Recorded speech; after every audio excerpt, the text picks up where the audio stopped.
مبسملا ومحمدلا ومصليا ومسلما أما بعد قال الله تبارك وتعالى في كتابه المجيد والفرقان الحميد أعوذ بالله من الشيطان الرجيم بسم الله الرحمن الرحيم فسنيسره لليسرى اللهم صل على محمد وعلى آل محمد كما صليت على إبراهيم وعلى آل إبراهيم إنك حميد مجيد اللهم بارك على محمد وعلى آل محمد كما باركت على إبراهيم وعلى آل إبراهيم إنك حميد مجيد۔ معزز دوستو، اسلام میں ایسی بہت سی خواتین ہیں جن کا تذکرہ اس زمن میں ہوتا ہے کہ انہوں نے بعض اوقات وہ کام کیا جو کچھ مرد بھی نہ کر سکے۔ خواتین اسلام میں ایک مشہور خاتون حضرت عمر رضی اللہ تعالیٰ عنہ کی بہن ہے جن کا نام بھی فاطمہ ہے، فاطمہ بنت خطاب۔ سیدنا عمر رضی اللہ تعالیٰ عنہ کے اسلام لانے کی وجہ میں بہن کے خون کا دخل ہے۔ فاطمہ بنت خطاب وہ عورت ہے جو اپنے خاوند کے ساتھ اکٹھی مسلمان ہوئی تھی۔ ان کے خاوند کا نام ہے سعید ابن زید رضی اللہ عنہ۔ حضرت سعید ابن زید وہ خوش قسمت فرد ہیں جنہیں عشرہ مبشرہ میں شامل ہونے کی فضیلت حاصل ہے۔ یوں تو پیغمبر علیہ الصلوۃ والسلام کی تمام جماعت کو جنت کی خوشخبری ہے، لیکن جن 10 صحابہ کو ایک موقع پہ اکٹھی جنت کی خوشخبری ملی تھی وہ عشرہ مبشرہ ہیں۔ عشرہ کا معنی 10 اور مبشرہ کا معنی جنت کی خوشخبری پانے والے۔ ان میں 10ویں اور آخری نمبر کے حضرت سعید ابن زید رضی اللہ عنہ ہیں۔ یہ حضرت عمر کے بہنوئی ہیں۔ بہت مبارک خاندان ہے حضرت عمر کا کہ برادر نسبتی بہنوئی اور برادر نسبتی سالہ یہ دونوں عشرہ مبشرہ میں شامل ہیں۔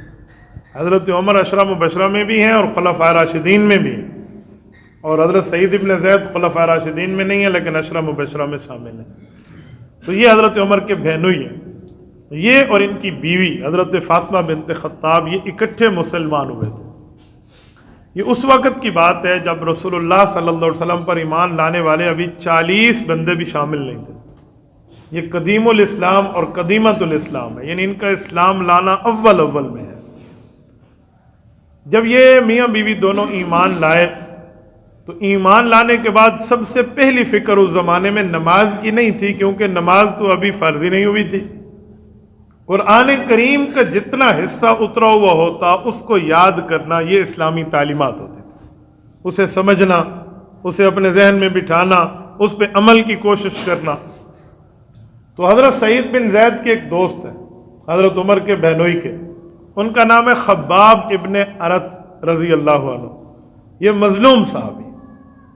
خباب ابن ارت وہ ہیں جو ایک عورت کے غلام تھے، جب ایمان لائے تو اس نے انہیں جلتے ہوئے شعلوں پر لٹا دیا تھا، اور ان کے کمر کی چربی اور خون نے ان جلتے ہوئے شعلوں کی آگ کو بجھا دیا تھا۔ ان کے کمر میں وہ گڑھے تھے جس میں چھوٹے بچے کا پاؤں سما جاتا۔ یہ خباب ابن ارت ہے، لیکن قرآن کریم کے ماہر صاحب ہیں۔ حضرت سعید بن زید مسلمان ہوئے تو اس دوست نے کہا میری ذمہ داری، جتنا قرآن کریم آج تک اتر چکا ہے میں تمہیں پڑھاؤں گا۔ ٹھیک ہے، بیوی بیٹھے گی وہ بھی پڑھے گی، خاوند بیٹھے گا یہ بھی پڑھے گا۔ انہوں نے گھر میں چھوٹا سا مکتب قرآن بنا لیا۔ حضرت عمر کے بہنوئی کے گھر یہ پڑھانے آتے، کچھ ٹائم سے کچھ ٹائم تک کوئی ٹائمنگ طے تھے، اس میں یہ میاں بیوی قرآن کریم پڑھتے، وہ خواتین میں آگے سکھاتی اور یہ مردوں میں آگے سکھاتی۔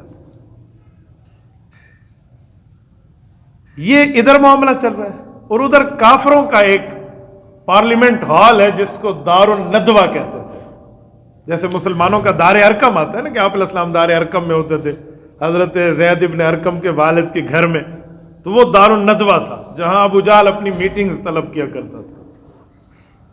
وہاں انہوں نے بیٹھ کے ایک کام کیا، وَإِذْ يَمْكُرُ بِكَ الَّذِينَ كَفَرُوا لِيُثْبِتُوكَ أَوْ يَقْتُلُوكَ أَوْ يُخْرِجُوكَ۔ جسے قرآن کریم نے یوں منظر کھینچا ہے کہ یہ کافر جمع ہوئے اور ان نے مشورہ کیا کہ اب جلا وطن ہونے سے کام نہیں بنتا، اب ایک ہی کام ہے کہ اس نبی کا نعوذ باللہ کام تمام کر دیا جائے، قتل کر دیا جائے، بس پھر کام بنے گا اور ہمارے بت بچ جائیں گے۔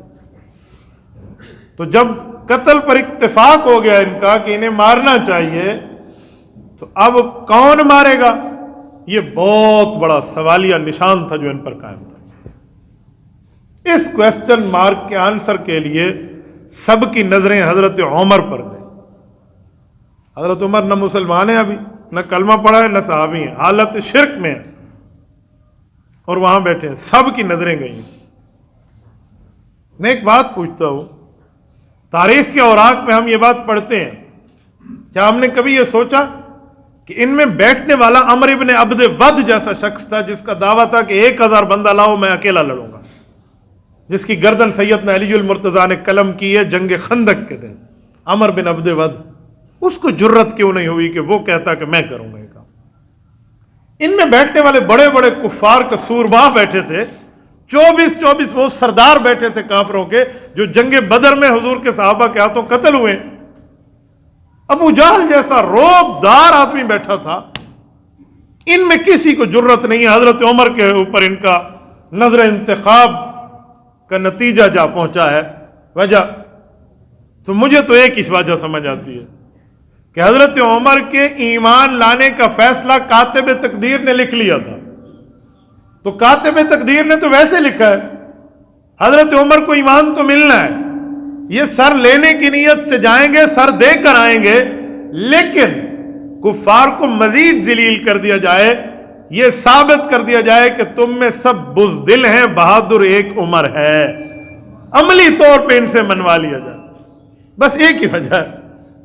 تو سب کی نظریں حضور پاک کے قتل کے لیے حضرت عمر پر گئی۔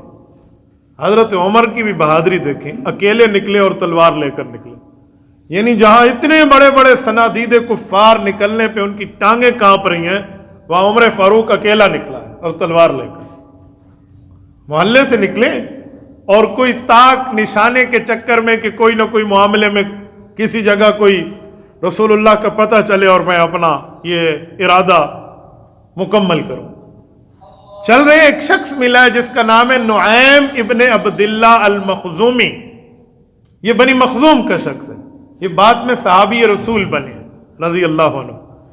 بنی مخزوم وہ قبیلہ ہے جس قبیلے سے ابو جہل بھی تعلق رکھتے ہیں اور حضرت خالد بن ولید بھی تعلق رکھتے ہیں رضی اللہ عنہ۔ حضرت خالد بن ولید اور ابو جہل کی ایک ہی فیملی ہے، بنی مخزوم۔ اچھا، یہاں میں ایک بات کلیئر کر دوں کہ لوگوں میں غلط فہمی پائی جاتی ہے کہ ابو جہل رسول اللہ کے چچا تھے، کوئی چچا نہیں ہے ابو جہل، وہ بنی مخزوم ہے، رسول اللہ بنو ہاشم ہے۔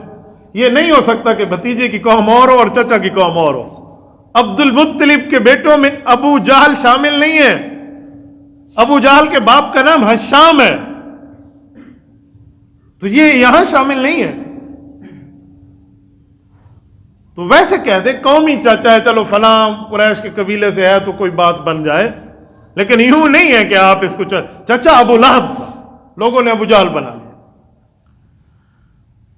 حضرت عمر جا رہے ہیں اور یہ بنی مخزوم کا شخص، کہاں جا رہے ہیں عمر؟ بڑی آپ کی نظریں بڑی عجیب قسم کی ہیں۔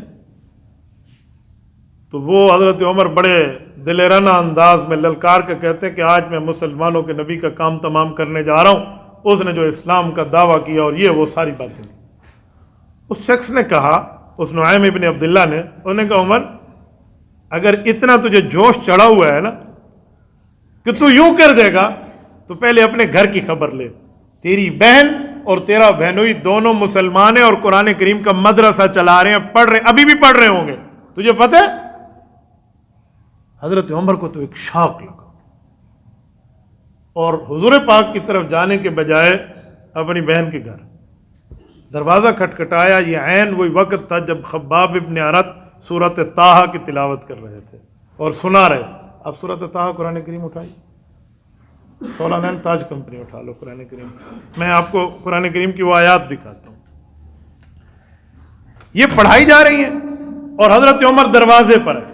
کھولیے سورت نمبر 20 سورۃ طٰہٰ، پارہ نمبر 16، اور بہن پڑھ رہی ہے، بہنوئی پڑھ رہا ہے، گھر میں ایک کونے میں پڑھ رہے ہیں تو باہر ایک بھن بھناٹ سی آواز آ رہی ہے جس سے لفظ سمجھ نہیں آتے، لیکن یوں لگ رہا ہے کہ کچھ پڑھا جا رہا ہے۔ دروازہ کھٹکھٹایا حضرت عمر نے، انہوں نے ایک دوسرے کو آنکھوں میں دیکھا کہ اس ٹائم کون آیا، کیوں آیا، کیا آیا۔ اچھا کوئی بھی آیا لیکن ہمارا یہ راز تو فاش ہو جائے گا نا، تکلیفیں آئیں گی۔ خباب کو اشارہ کیا کہ آپ فلاں کونے میں، وہ ایک گھر کے کونے میں جا کر اندر چھپ گئے۔ بہنوں نے جا کے دروازہ کھولا تو حضرت عمر ہے، کیا کر رہے ہیں؟ یعنی حضرت عمر کا سالہ ہونا اپنی جگہ، لیکن ایک روبدار ہونا اپنی جگہ، کہ بس گھر کے روٹین وائز کاموں میں تھے۔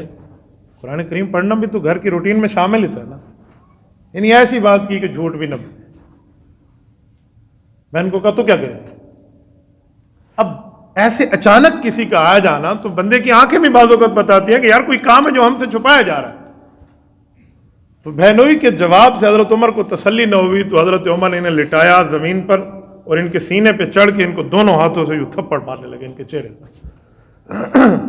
بہن کو غیرت آئی اپنے خاوند کی وجہ سے، تو انہوں نے حضرت عمر کے گریبان میں ہاتھ رکھ کے کہا کہ ہٹ جاؤ عمر، یہ کیا مسئلہ ہے، ہٹ جاؤ یہاں سے۔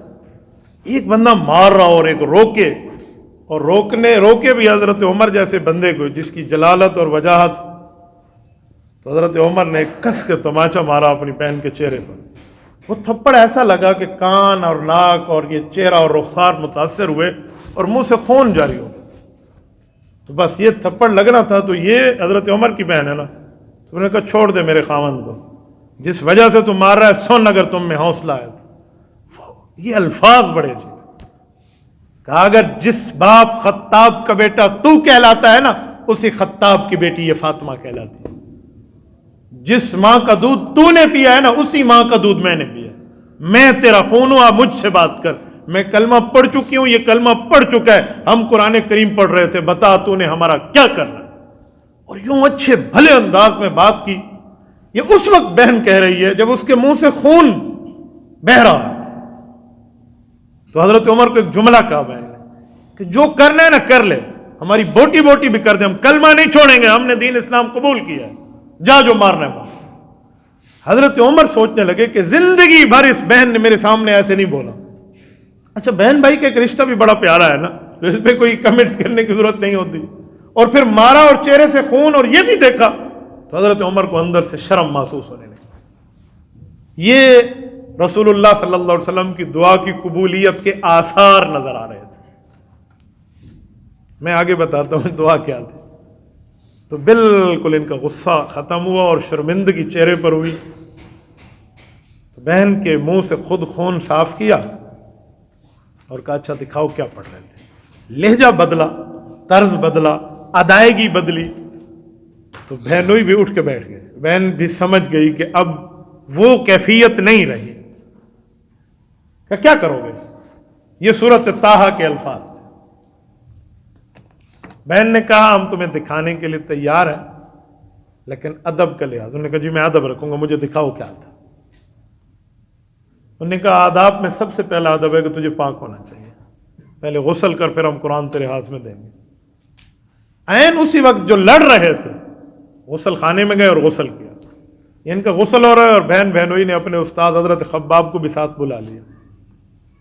جب یہ غسل کر کے دیکھا اچھا یہ پڑھا رہے تھے، اور وہ جو مجھے نعیم ابن عبداللہ مخزومی نے بتایا تھا خبر سچی ہے۔ حضرت عمر کے ہاتھ میں یہ سورۃ طٰہٰ سورت نمبر 20 دی۔ یہ جو سورۃ طٰہٰ ہے نا، اس میں توحید بھی ہے اور موسیٰ علیہ السلام کا واقعہ بھی ہے، اور آدم علیہ السلام کا واقعہ بھی ہے، شیطان سے مقابلہ بھی ہے، قیامت کے معاملات اور اس طرح کی تمام باتیں اس میں موجود ہیں۔ یہ سورت کے یہ ہے 135 135 آیتیں اور 8 رکوعات 8 رکوع ہیں مکیہ، یہ مکہ مکرمہ کی سورت۔ میں اس کی شروع کے کچھ آیات آپ کے سامنے پڑھتا ہوں، ذرا اس کا ترجمہ بھی سنیے کہ حضرت عمر کو اپنی پرسنل لائف میں یہ کیا سمجھ آیا جو اس پر ہلے۔ بہن نے سامنے قرآن کریم رکھا اور حضرت عمر نے پڑھا۔ بسم اللہ الرحمن الرحیم۔ طٰہٰ ما انزلنا علیک القرآن لتشقی۔ طٰہٰ رسول اللہ صلی اللہ علیہ وسلم کا نام نامی ہے۔ حضور علیہ الصلوۃ والسلام کا یہ نام لے کر رب فرماتے ہیں ما انزلنا علیک القرآن لتشقی، ہم نے قرآن اس لیے نہیں اتارا کہ آپ تکلیفوں میں پڑ جائیں۔ اس کے دو مطلب ہیں۔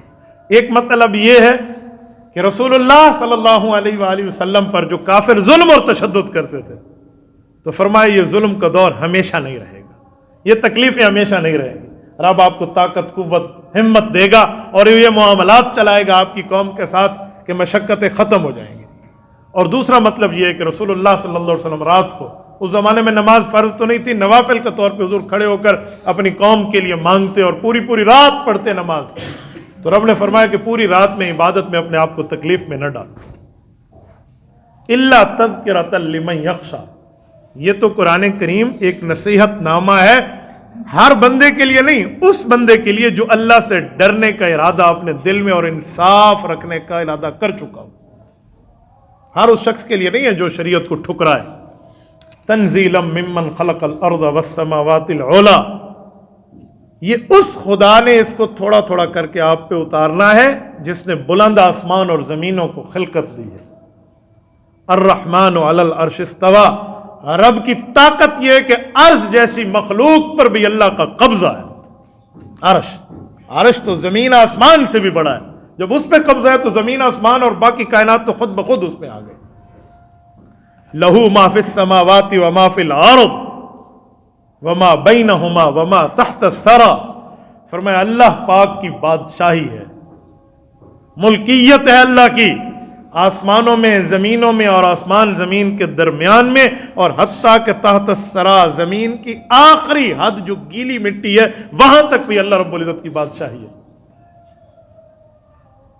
وَإِن تَجْهَرْ بِالْقَوْلِ فَإِنَّهُ يَعْلَمُ السِّرَّ وَأَخْفَى، تم اونچا بولو یا آہستہ بولو، رب کریم اونچے کو بھی اور آہستہ کو بھی اور حتیٰ کہ دل میں پیدا ہونے والے خیالات کو بھی جانتے ہیں، جو اس سے بھی کم کیوں نہ ہو، یعنی جس پر زبان بھی نہ چلے، ابھی دل کے خیالات ہو تو رب العزت کو یہ باتیں معلوم ہیں۔ اللہ لا الہ الا ہو، اللہ کا کوئی شریک نہیں ہے، کوئی اللہ کا مددگار نہیں ہے، کوئی اللہ کا ساتھی نہیں ہے، کوئی ہمسر نہیں ہے، اللہ وحدہ لا شریک ہے، لہ الاسماء الحسنی، جتنے اچھے نام ہیں وہ تمام کی تمام صفات اللہ کے لیے خاص ہیں۔ وَهَلْ أَتَاكَ حَدِيثُ مُوسَىٰ، کیا آپ تک حضرت موسیٰ علیہ السلام کا واقعہ پہنچا؟ اذ رأى نارا، جب انہوں نے کوہ طور پہ آگ دیکھی، فقال لأہلہم کثوا، اپنی گھر والوں کو کہا آپ یہاں رکیے، انی آنست نارا، میں نے وہاں کوہ طور پہ ایک آگ کو دیکھا ہے، لعلی آتیکم منہا بقبس، یا تو میں آگ کچھ لے کر آؤں گا، او اجد علی النار ہدا، یا مجمع وہاں جمع ہوگا میں راستہ پوچھ لوں گا ان سے۔ فلما آتاہا، جب حضرت موسیٰ علیہ السلام وہاں پہنچے اس آگ کے پاس، نودی یا موسیٰ، وہ آگ نہیں تھی، وہ رب کا نور تھا، ہم نے ندا دی اے موسیٰ، انی انا ربک، میں تجھ سے تیرا رب مخاطب ہوں، فخلعنا علیک، آپ جوتیوں کو اپنے سے علیحدہ کر لیجئے، انک بالوادی المقدس طویٰ، آپ ایک پاکیزہ وادی میں ہیں، وَأَنَا اخْتَرْتُكَ، میں نے تمہیں پسند کر لیا ہے نبوت کے واسطے، فَاسْتَمِعْ لِمَا يُوحَىٰ، جو میں وحی کر رہا ہوں اس کو غور سے سننا، انی انا اللہ، میں وہ اللہ ہوں، لا الہ الا انا، میرے علاوہ کوئی خدا نہیں ہے، فاعبدنی، عبادت میری کرنا، وَأَقِمِ الصَّلَاةَ لِذِكْرِي، اور نماز قائم کرنا تاکہ میری یاد برقرار رہے، اِنَّ السَّاعَةَ آتِیَةٌ، کیونکہ قیامت آنے والی ہے، اکاد اخفیہا، میں نے اس کے مقررہ وقت کو بالکل خفیہ رکھ دیا ہے، لِتُجْزَا كُلُّ نَفْسٍ بِمَا تَسْعَىٰ، خفیہ اسی لیے رکھا ہے کہ جس بندے نے جو کام کیا اچھا یا برا تو اس کو اس کی جزا مل سکے۔ فَلَا يَصُدَّنَّكَ عَنْهَا، تمہیں اس راستے سے کوئی پیچھے نہ ہٹائے، مَن لَا يُؤْمِنُ بِهَا، جس بندے کا ایمان ہی کوئی نہ ہو وہ آپ پر آئے، وَاتَّبَعَ هَوَاهُ فَتَرْدَىٰ، اور وہ آپ کو خواہشات کے پیچھے لگائے تو بندہ گمراہ ہو جائے گا۔ وَمَا تِلْكَ بِيَمِينِكَ يَا مُوسَىٰ، آپ کے دائیں ہاتھ میں کیا ہے موسیٰ علیہ السلام؟ قَالَ هِيَ عَصَايَ، میرے اللہ یہ میرا ڈنڈا ہے، أَتَوَكَّأُ عَلَيْهَا، اس پر کبھی ٹیک لگاتا ہوں، وَأَحُشُّ بِهَا عَلَىٰ غَنَمِي، اس سے بکریوں کو جھاڑتا ہوں، وَلِيَ فِيهَا مَآرِبُ أُخْرَىٰ، بہت سے کام ہیں جو میں اس سے نپٹا لیتا ہوں۔ قال القها، کہا موسیٰ اسے زمین پہ رکھو، اے موسیٰ یا موسیٰ، فالقاها فاذا هي حية تسعى، زمین پہ ڈالا تو وہ ایک سانپ، ایک اژدہا بن گیا، حیہ، بہت بڑا سانپ بن گیا، تسعى، اور وہ چل رہا تھا۔ فرمایا قال خذها ولا تخف، اے موسیٰ اسے پکڑ لیجئے، خوف مت کیجئے، سنعیدها سیرتها الاولی، ہاتھ تیرا اس پہ جائے گا، پہلی حالت پہ ہم اسے لوٹا کر دکھائیں گے، پکڑ لو۔ وضمم یدک الی جناحک، یہ ہاتھ کو اپنے بغل میں یوں رکھو، حضرت موسیٰ نے رکھا، تخرج بیضاء من غیر سوء آیۃ اخری، من غیر سوء آیۃ اخری، کہ موسیٰ اب نکالو تو وہ سفید چمک رہا تھا۔ چمکنے والا ہاتھ جب سفید ہو جائے تو وہ سورج کی طرح ہوتا ہے، یہ یوں سفید نہیں، من غیر سوء، قرآن نے کہا ایسا نہیں ہے جیسے کسی کا برس کی بیماری پہ رنگ سفید ہو جاتا ہے، یوں نہیں ہے۔ لنریک من آیاتنا الکبریٰ، ہم تمہیں بڑی بڑی نشانیاں دکھا رہے ہیں۔ اذهب الی فرعون انہ طغی، موسیٰ علیہ السلام جائیے فرعون کو جا کر سمجھائیے اس نے بڑی سرکشی کی ہے۔ یہ 135 آیات ہے، یہ میں نے پہلے رکوع کی ایک جھلکی دی آپ کے سامنے، صرف ترجمہ پر اکتفا کیا ہے، میں نے اس کی تفسیر کے کچھ باتیں آپ کے سامنے نہیں رکھی۔ یہ واقعات جب حضرت عمر نے پڑھے ہیں بہن کے ہاتھوں سے لے کر، آنکھوں سے آنسو جاری ہو، قرآن کریم اثر کر رہا تھا کہ اس وقت رسول اللہ کہاں ملیں گے۔ اب سر لینے کا مسئلہ نہیں تھا، اب سر دینے کا پروگرام تھا۔ بہن نے بہنوئی کی آنکھوں میں دیکھا اور بہنوئی نے حضرت خباب کی آنکھوں میں دیکھا۔ حضرت عمر نے کہا مجھے میرا جواب دو، آپ ایک دوسرے کی آنکھوں میں دیکھ رہے ہو، کیا بات ہے؟ کہ عمر بتاتے ہیں لیکن کچھ احساس ہے۔ کہ کیا احساس ہے؟ حضرت خباب کو بہنوئی نے کہا بتاؤ اسے۔ کہ عمر بات یہ ہے کہ رات رسول اللہ صلی اللہ علیہ وسلم نے اللہ سے دعا کی، ہم سن رہے تھے، اللہ کے رسول نے مانگا میرے مولا میرے صحابہ پر سختیاں بہت ہو گئی، اے اللہ اسلام کو قوت دے دے، یا عمر دے دے یا ابو جہل دے دے، اے اللہ اسلام کو عزت دے دے۔ حضرت عمر نے سر نیچے رکھا کہ چلیں، کہاں ہیں؟ کہ دار ارقم کے قریب چلے، بہن کے خاوند اور حضرت خباب یہ لے کر چلیں۔ حضرت عمر نے دروازہ کھٹکھٹایا، علماء سیرت نے لکھا کہ حضرت حمزہ رضی اللہ تعالیٰ عنہ بیٹھے تھے حضور پاک کے ساتھ، حضور کے چچا بہت بڑے پہلوان ہیں، اور یہ مشہور ہو چکا تھا کہ شاید عمر آئے، اور اس طرح کی باتیں پہلے چل رہی تھی۔ تو انہوں نے کہا کہ یا رسول اللہ مجھے اجازت دیجیے، میں جاتا ہوں اور عمر کے ساتھ نمٹ لوں گا۔ حضور نے فرمایا حمزہ آپ بیٹھو، میں خود ہی جاؤں گا دروازہ کھول۔ رسول اللہ صلی اللہ علیہ وسلم گئے اور دروازہ کھولا، حضرت عمر رضی اللہ عنہ سامنے تھے۔ حدیث پاک میں حضرت رسول اللہ نے سینے پر یوں ہاتھ مارا اور فرمایا عمر اب تک یہ وقت نہیں آیا کہ تیرا دل اللہ سے ڈر جائے؟ ابھی تک بتوں کے غلام بنتے پھر رہے ہو؟ آپ علیہ السلام نے جھنجھوڑنے والے الفاظ فرمائے۔ حضرت عمر گر گئے قدموں پہ، یا رسول اللہ اب وہ وقت آ گیا ہے۔ آپ علیہ السلام نے اٹھایا، سینے سے لگایا۔ روایات میں ہے کہ حضرت عمر کہتے ہیں کہ جب رسول اللہ صلی اللہ علیہ وسلم نے مجھے گلے سے لگا کر دبایا نا، کہ قریب کچھ وقت زیادہ گزرتا تو شاید میری پسلیاں اپنی جگہ سے ہل جاتی۔ مجھے اس وقت نبوت کی طاقت کا احساس ہوا کہ میں خود کو کیا سمجھتا تھا اور رسول اللہ کو رب نے کیا عطا فرمایا۔ کلمہ طیبہ پڑھا اور مشرف با اسلام ہو گئے۔ اس کے بعد عبادت ہے تو جو ہے نا مسجد حرام میں بیت اللہ میں رسول اللہ کو واضح لے کر آئے تھے۔ 2 صفیں بنی تھی، ایک حضرت حمزہ ساتھ تھے اور ایک حضرت عمر لے کر آ رہے ہیں۔ آپ علیہ السلام آئے، اب یہ کافر جو انتظار میں تھے کہ حضور کا سر آئے گا، تو اب عمر کی طرف سے ان کو رپلائی یہ تھا، ہاں جسے شوق ہے کہ بیوی تمہاری بیوہ کہلائے، جسے شوق ہے کہ تم اپنے بچوں کو یتیم بنواؤ، آؤ ذرا میرے مقابلے میں آئے۔ سب کچھ معاملہ الٹ ہو گیا نا۔ میری بات کا مطلب یہ واقعہ نہیں ہے سنانا، یہ تو آپ سن چکے ہیں۔ میری بات کا مطلب ہے کہ وہ خاتون جس نے اپنے خون کی قربانی سے حضرت عمر کو کلمہ پڑھانے پر لایا ہے، وہ فاطمہ بنت خطاب ہے۔ حضرت عمر نے گویا بیت اللہ کو فتح کیا ہے۔ وہاں بیت اللہ میں سے کھل کر عبادت کیسے ہوتی تھی؟ تو ایک خاتون کی دعوت اور کوشش اور ہمت پر اللہ نے اتنا بڑا اسلامی شہ سوار اسلام کو عطا فرمایا۔ اور صرف حضرت عمر بیت اللہ کے فاتح نہیں ہیں، 22 لاکھ مربع میل پر حکمرانی اپنی جگہ، ایک کوڑے پہ مدینے کی زمین کا زلزلہ رکنا اور قیامت تک رکنا اپنی جگہ۔ اس سے بڑھ کے بھی ہے بیت المقدس، پاکستان میں ہمارے ہاں شمال سائڈ پر ہے، مسجد اقصی فلسطین میں قبلۃ الاولیٰ، 1,23,999 پیغمبر کا قبلہ،